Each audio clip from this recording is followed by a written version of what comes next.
Hey, welcome everybody to Today in Prophecy. It's our daily news in 15 minutes or less. Obviously, many things are going on. Let's start here at the top. Martin from over in the UK, he sent us this, and he says, hey, I've just been informed by a colleague that has said there are planned riots across Cornwall, Penzance, and various places over the UK. 100 planned riots beginning apparently right now, going on through the weekend. Now, I want you to put this into perspective as we hear about these things. We've been saying it for quite some time. We have all of these different things that are the chaos, the lawlessness, these things are developing. They are funded. All of these are funded. They aren't just organic movements that take place. And we know George Soros is in most of these things. But as I mentioned, we have many other things to talk about. So let's just keep rolling from there. But when we think of lawlessness abounding, what do we think? Mentioned this just the other day. It's going to increase. Jesus himself said lawlessness will abound. The love of many will grow cold. We also know Paul wrote to Timothy regarding the last days that evil men will wax worse and worse. So these types of things are only going to increase. They won't decrease. And also there's more reports when we look at the economic conditions that have come about over the last few days. We've heard about the economic collapse. At the same time as we're looking at this and thinking, okay, what is really going to go on with it? I mentioned the other day, listen, we're not in Revelation chapter 6. We're not at the place of the rider on the black horse yet. And we look at this, and I'm telling you, there may be a collapse, but it won't be that collapse yet. Things will be shored up. It may be shored up in the next week, may not be shored up for 6 months. But the great collapse that's coming isn't going to happen until the coming of the tribulation period. Eventually, all of these things there will be a serious meltdown, one that's never been seen before. Now, check this out, because we're going to shift over for just a minute to Israel news. So we know the threats of Iran. They're very big. We have threats even right now while we are filming this, for nobody to fly in, I believe it's Egypt airspace now, if I remember correctly. So we're seeing all of these different dynamics that are taking place. Listen, something's going to happen. We don't know when. There's threats of the 9th of Av, which is August 12 and 13 this year. There's threats that as of today, last night, tonight, these things are going to go down. We don't know when. Will it coincide with the election that's coming up in America? We don't even know that. But something is going to give, and we know ultimately, as I've been mentioning, it's going to lead to some type of peace that will lead to Ezekiel chapter 38. But consider this, Iran, get this, Iran is receiving Russian air defenses ahead of a possible war with Israel. You look at this and you go, what we are watching is everything is forming more and more the conditions, the geopolitical conditions, Iran and Russia getting closer and closer in a warlike manner. Again, it can't be Ezekiel 38. If you want to know why, check out the Today in Prophecy I did yesterday, the news of yesterday. I got into it then. I'll get into it again in the future, in the near future when I get back. In fact, I'll tell you what, I'll do a prophecy update this Sunday night, and I'll help connect that for everybody so everybody can see why I'm thinking what I'm thinking. The Ezekiel 38 is not today. It's coming, but it is not yet, and it can't be yet. As again, you can check out my news update from yesterday or the update that I'll be doing this coming Sunday night. But Iran and Russia are getting closer and closer. Turkey, all of these nations are definitely getting closer.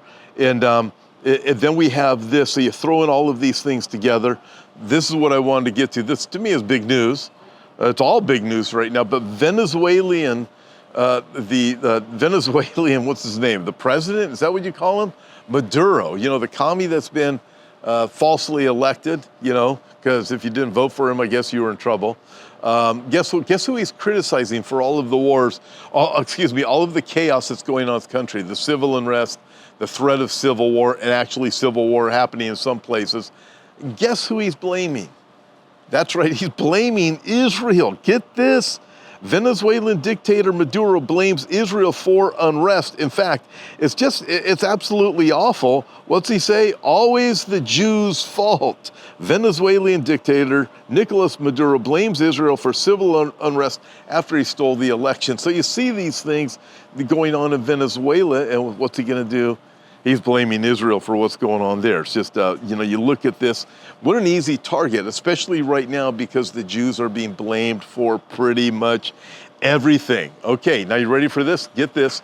Tulsi Gabbard, remember she used to be a Democrat. She left that. She's been speaking out. She's registered as an independent. Tulsi Gabbard. She is now under some kind of specialized surveillance of, get this, the TSA, because she's been criticizing the Biden. This is what the whistleblowers are saying with TSA.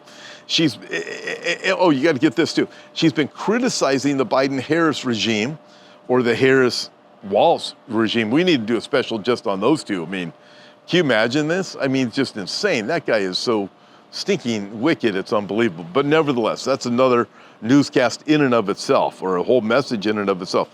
But she is labeled with domestic terrorists being surveilled, I'm not kidding, by the TSA. Why? Tulsi Gabbard. Well, because she spoke out against the current regime that is here in America. And we move on from that, and then we got this other news story. Listen to this one. Hamas names architect of October 7 attacks as their new political leader. You're going, seriously? So I'm thinking, okay, if this guy's the new political leader, that must mean, I'd be thinking, hey, they're probably going to kill me next. This is what is kind of interesting about this, how upset Iran is. I want you to think through this, the logic of it. If these Islamic radicals get 72 virgins when they die in the name of Allah, like being killed, martyred, like the guy was, the Hamas leader was, in Iran in a secure compound.